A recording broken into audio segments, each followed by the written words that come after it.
ജോലി കഴിഞ്ഞ് വന്നിട്ട് നേരെ കിച്ചണിലോട്ട് കയറുന്നത് എനിക്ക് ഇഷ്ടമില്ലാത്തൊരു കാര്യമാണ്. പക്ഷെ പറഞ്ഞിട്ട് കാര്യമില്ലല്ലോ. ഞം വെക്കണമെങ്കിൽ വല്ലതും ഉണ്ടാക്കണം. അങ്ങനെ അടുക്കളയിൽ കയറുക കേട്ടോ. അതും ഇന്ന് ചൊവ്വാഴ്ച ആയതുകൊണ്ടുണ്ടല്ലോ, ജസ്റ്റ് നോൺ വെജ് ഒന്നും കഴിക്കുകയില്ല, ജസ്റ്റ് വെജേ കഴിക്കുള്ളൂ. അപ്പോൾ പിന്നെ എന്നാ ഉണ്ടാക്കാനാന്നേ ഞാൻ വിചാരിച്ചു. ആർക്കും വലിയ പാടില്ലാത്തതും പരാതിയില്ലാത്തതും നമുക്ക് അടുക്കളയിൽ കയറിയാൽ പെട്ടെന്ന് ഉണ്ടാക്കാൻ പറ്റിയതുമായ ഒരേ ഒരു സാധനം ഈ പുട്ടല്ലേ ഉള്ളൂ.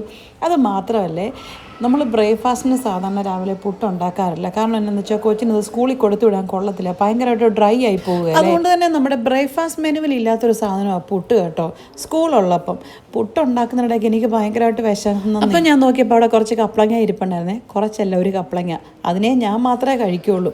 അങ്ങനെ കപ്പളങ്ങയുടെ ഒക്കെ തൊലിയൊക്കെ ചെത്തി കുറച്ച് കപ്പളങ്ങയോടെ കഴിച്ചു. അതാകുമ്പോൾ വിശപ്പങ്ങ് പോവും. അതിലായിരുന്നു സത്യം പറഞ്ഞാൽ വിശന്നിട്ടുണ്ടല്ലോ, എൻ്റെ കണ്ണ് കാണാൻ മേല. ഈ ഒരു സാധനത്തിന് കപ്പളങ്ങ എന്ന് പറയുന്നത് എനിക്കൊന്ന് കോട്ടയത്ത് മാത്രമേ കാണുള്ളൂ അല്ലേ. ബാക്കി എല്ലാ ജില്ലയിലും ഈ ഒരു സാധനത്തിന് വേറെ വേറെ പേരാ. അങ്ങനെ കപ്പളങ്ങ അരിഞ്ഞുകൊണ്ടിരുന്നപ്പോൾ ജസ്റ്റ് വന്ന് നോക്കിയേ, കപ്പളങ്ങ കണ്ടപ്പോഴേ ജസ്റ്റ് ഓടി. ഞാൻ പുട്ടിന് കറിയൊന്നും ഇന്ന് ഉണ്ടാക്കുന്നില്ല കേട്ടോ. ഈ ഒരു പഴം ഇതാണ് നമ്മുടെ ജസ്റ്റ് മോൻ്റെ ഫേവറേറ്റ് പാളയംകോടനാന്ന് തോന്നുന്നു. ഏതൊരു സാധനം പുളി. ഇത് കണ്ടുകൊണ്ടാണ് ഞാൻ പുട്ടുണ്ടാക്കിയത് കേട്ടോ. അതല്ലേ അവിടെ വെറുതെ ഇരുന്ന് കറുത്ത് പോകുന്നേ. ചത്തുപോവാൻ ഞാനങ്ങ് സഹിച്ചു, ഞാനും കൊച്ചും. ഒരു വാക്കോ തിന്നെ എന്തുവാ. പണ്ട് കപ്പളങ്ങൊക്കെ സ്കൂളിൽ പോയിക്കൊണ്ടിരുന്നവരാ. ഇപ്പൊ മര്യാദ അങ്ങ് തിന്നെ. ജസ്റ്റ് കഴിക്കേ.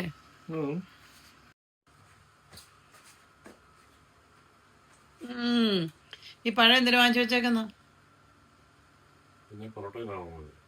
എന്നാ കൂട്ടി?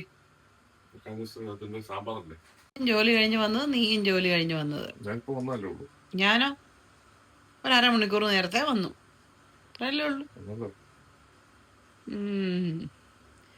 ശരിക്കും ഇതുപോലൊരു പാവം പഠിച്ച പെണ്ണിനെ കിട്ടിയോണ്ട് ജീവിച്ചു പോകുന്നു. എല്ലാരും പറയും പാവം ജസ്റ്റിൻ ചേട്ടൻ, പാവം ജസ്റ്റിൻ ചേട്ടൻ.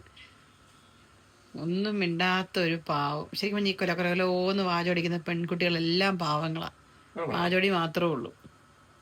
എടുത്തു തരാം, മര്യാദയ്ക്ക് അങ്ങ് തിന്നാന്നു.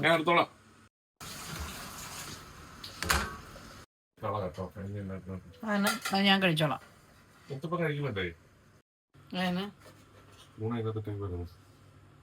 ഞാൻ നന്നായി. മറ്റേ പഴം എടുത്ത് ഇച്ചിരി കഴിച്ചു നോക്കിയോ? ചത്തൊന്നും പോകത്തില്ല. ആവശ്യത്തിന് കഴിച്ചാൽ മതി കേട്ടോ.